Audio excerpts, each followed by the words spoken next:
Hi everyone, welcome on board to PŘ0, where you get the reliable news that is tailored for you, and of course where you can actually comment and interact. I say a very big thank you to those who have taken time to subscribe to this channel, and if you're yet to subscribe, kindly tap on that subscription button and also the red bell icon so you will be notified whenever videos such as this are uploaded. A new group called the Customary Government of the Indigenous People of Biafra, ČG-1P0B, emerged on Wednesday, and they dragged former head of state General G0W0N retired, former President Olusegun and Attorney General of the Federation to a federal high court sitting in Enugu. Biafra court told to prosecute G0W0N and to say whether Igbos should remain in Nigeria. In his suit number FHCENCS103 2019, coming on October 2nd, 2019, the pro-Biafra group wants the court to decide on issues that borders on self-determination, regional autonomy, and the roles the respondents played during the Civil War, referendum, and other things. The group also wants the court to determine issues bordering on the enforcement of rights of Biafrans in their lawful pursuit for self-determination, referendum, and right to establish an autonomous Biafran state within the Nigerian state as practiced by these courts in the United Kingdom. The ČG-1P0B is led by Anambra-based lawyer Emeka Adolf Emeke Siri. An ex parte application, the group sought to leave the court and jurisdiction to commence a suit against the defendants, who were ex-head of state, President of Nigeria, and Attorney General and Minister of Justice of Nigeria. In an originating summons, the plaintiff is praying the court to determine whether the instruction given to the members of the claimant by President Muhammadu Buhari on March 5th, 2016 on Al Jazeera television, that it should organize themselves and vote to have a state within a state, which the group said it had accepted and complied with by organizing themselves, had created an obligation on the defendants from which the defendants could no longer withdraw.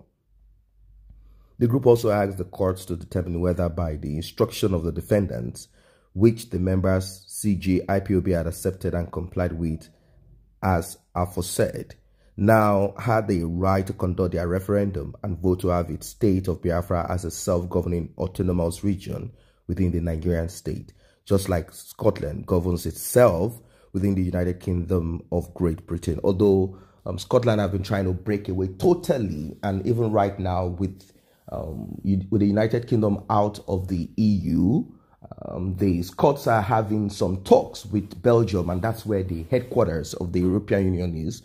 They are having some talks on how they will keep close contact and continue running their own show. Whether notwithstanding and in the absence of any directions, instructions, promises, or offers from the defendants, the applicants have the legal and inalienable right to self-determination pursuant to Articles 19 to 25 of the African Charter on Human and People's Rights, Ratification and Enforcement Act, Cap A9, Laws of the Federation of Nigeria, 2004, Cap 10, LFN 1990.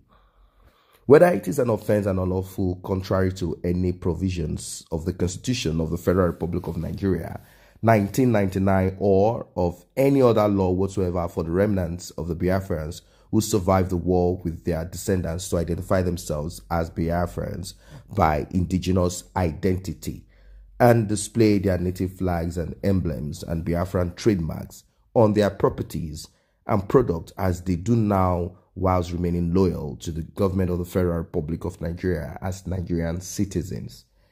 Whether it is lawful for the defendants to harass, molest, and arrest and detain the applicants for identifying themselves as Biafrans with their native emblems. Other things, the group also wants the courts to decide that whether the amalgamation of the applicants with the peoples of other ethnic nationalities in the south and north by the British government to form one country called Nigeria was with the consent and agreement of the indigenous people of the land. And if the answer is in the negative, whether the order in Council 1910 to 1913 made by the British government to create Nigeria in 1914 was null and void ab initio for lacking legitimacy, as it could not form the basis of the Nigerian Constitution, thereby rendering the amalgamation invalid.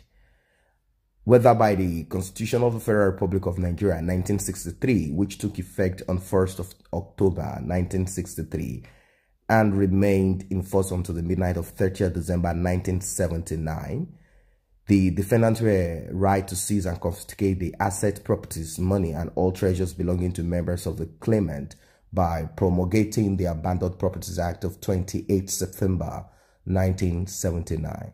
Now, when you look at all of the points that have been raised here, you should know that the British are majorly the reasons why issues are so tough, but then they are gone. But the mark, of their activities is still felt, as some groups of people believe that they should keep the nation as it is at the moment because they claim that they have less, to gain from the breakaway of Nigeria, as they feel comfortable running the show and also taking money from the crude oil, excess crude oil, and a lot of activities that they, partake in. And of course, the Hausa Fulani cows all over the streets. You might think it's just an ordinary business. That's a huge, that business goes into billions, as many military generals and all of them do have cows that they have given to some people. And they also run the show and the business like that. Imagine if they could not run their cows around freely to eat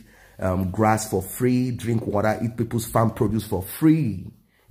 Just imagine what it will be for them, because that's what they are used to. They are used to the freebies, to attack people and to do all of that.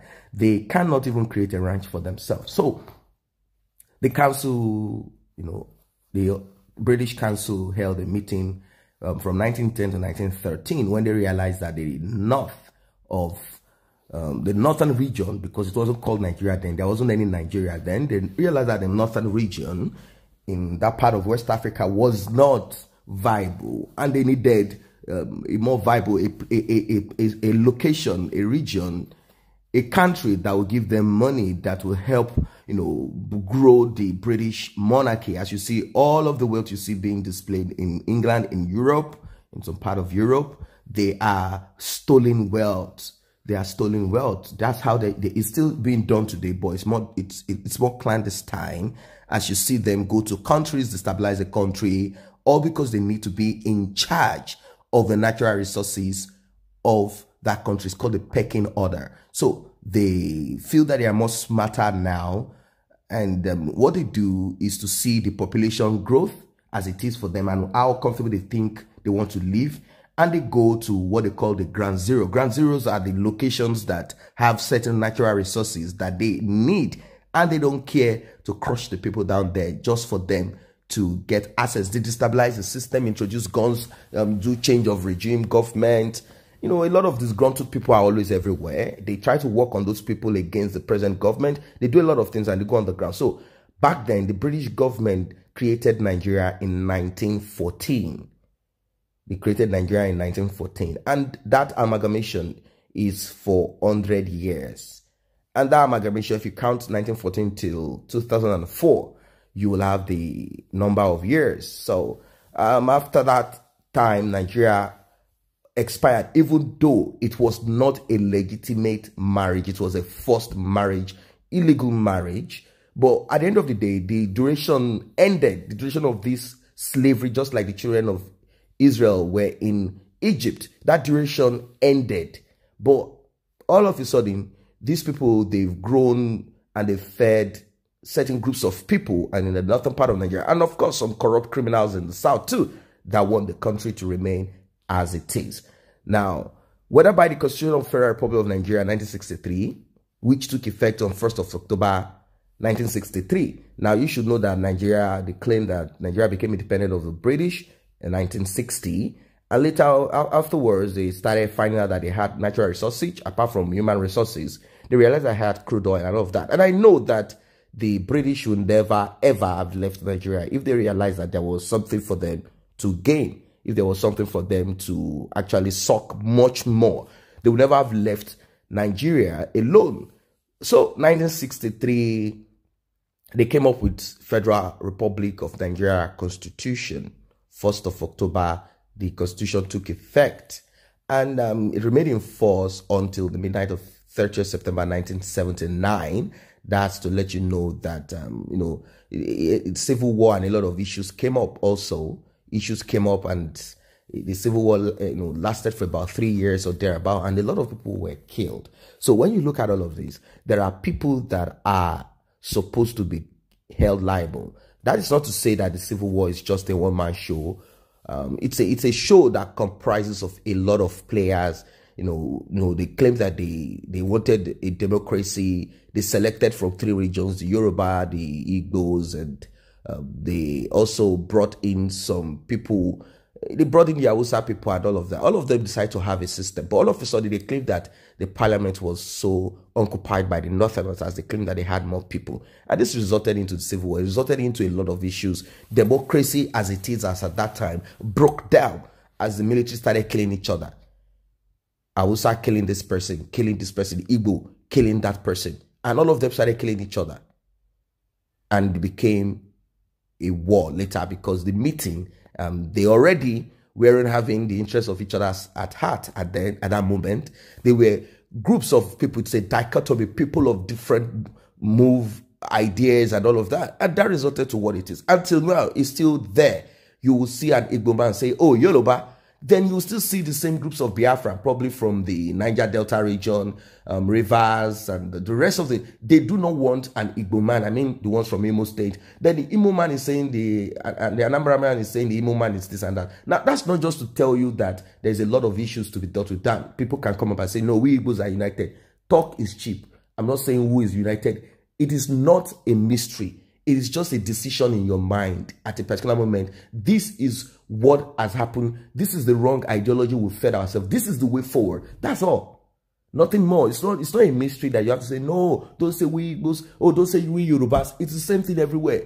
Different regions with issues. The Ijebu man says the Kwara man is less because the Kwara man has affiliations with Islam and Muslims and Hausas, and we cannot call them totally Yorubas. The Ondo man says the Ekiti man is less than me because your great-grandfathers used to be our slave. Then the Ogun State man says it's just all over the place. So it's not just an Igbo thing or a Biafra thing.